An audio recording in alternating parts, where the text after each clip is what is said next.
In a desert where nothing was wasted, even the ashes of a flawless red heifer held the power to cleanse a nation. This is what the Bible's Old Testament book of Numbers has to say about that. And for people that are not acquainted with the red heifer situation, you read Numbers 19, God tells Moses, this is the decree of the Torah, so it's very precise. The Lord said to Moses and Aaron, "This is a requirement of the law that the Lord has commanded. Tell the Israelites to bring you a red heifer without defect or blemish, and that has never been under a yoke. Give it to Eleazar the priest. It is to be taken outside the camp and slaughtered in his presence. Then Eleazar, the priest, is to take some of its blood on his finger and sprinkle it 7 times toward the front of the tent of meeting. While he watches, the heifer is to be burned, its hide, flesh, blood, and intestines. The priest is to take some cedar wood, hyssop, and scarlet wool and throw them onto the burning heifer." When the Israelites entered the Promised Land after 40 years in the wilderness, they brought with them the tabernacle, a portable tent-like sanctuary designed by God. He said that it was the responsibility of the Levites to carry it and its contents throughout their journey.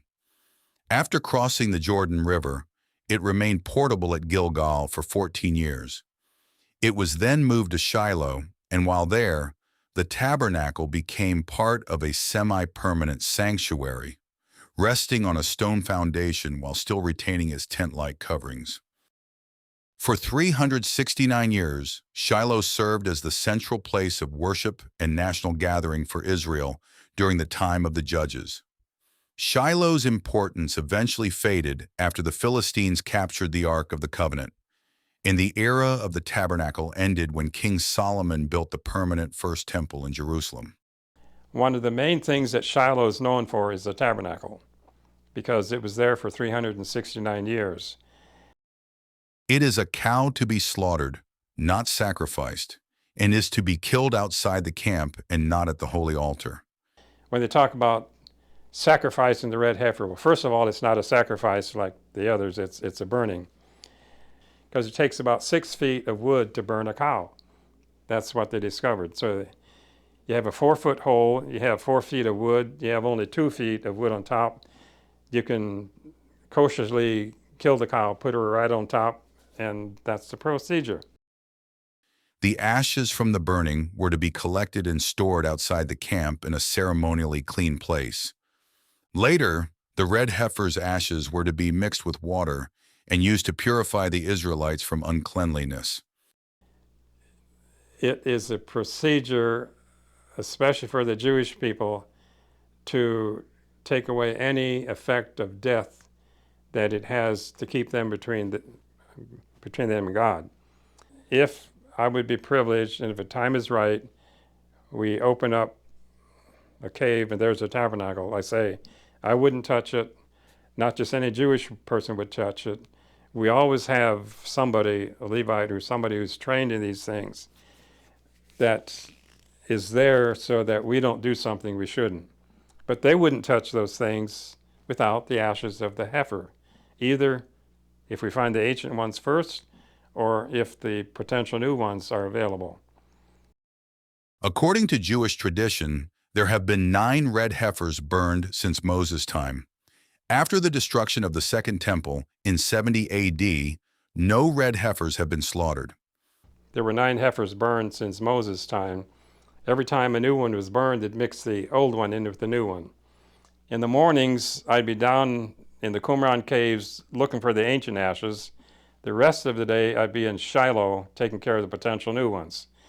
So that's where I've been involved in looking for the ancient ashes that I feel, according to different sources, again, there's different opinions, are probably the very first cow that Moses burned. And it's been in a safe place in a cave where we are pretty sure we know where it is. About 850 years ago, a prominent rabbi taught that the Messiah himself would carry out a 10th red heifer burning ceremony. Because the red heifer ashes were needed for rites of purification at the temple, many today view the appearance of a red heifer as a sign of the building of a third temple, and for Christians, the return of Christ. So ever since that, I've been involved in taking care of the red heifers.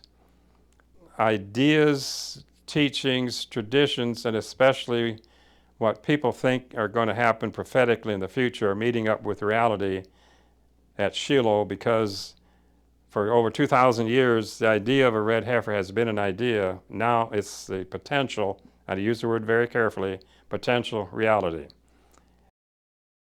The Jewish Torah and the Bible's Pentateuch both contain the book of Numbers and are the same in content, but they come from different traditions and cultural backgrounds. In Islam, the Torah is seen as a revelation from God given to Moses without change, but the Pentateuch is seen as a collection of laws and historical stories that have changed over time. These differing views have caused problems, particularly regarding the Temple Mount, which is the most sacred location in Judaism and the third most sacred location in Islam. It is where the Jewish first and second temples were located, and where the Muslim-controlled Dome of the Rock and Al-Aqsa Mosque stand today. It is assumed that the third temple will be built on that very place, and even the thought of it is the source of a deep, deep division between the Muslims and Jews. He said when the red heifer is found, then everything that was hidden won't be hidden anymore. The focus is a lot on, now that the red heifer possibility is here, the focus is on building the third temple. Jesus prophesied about a desecration of the temple to occur during the tribulation. For that to happen, there needs to be a temple. If a qualifying red heifer is found and is in Israel, it will be one more link in the chain for the fulfillment of biblical prophecy.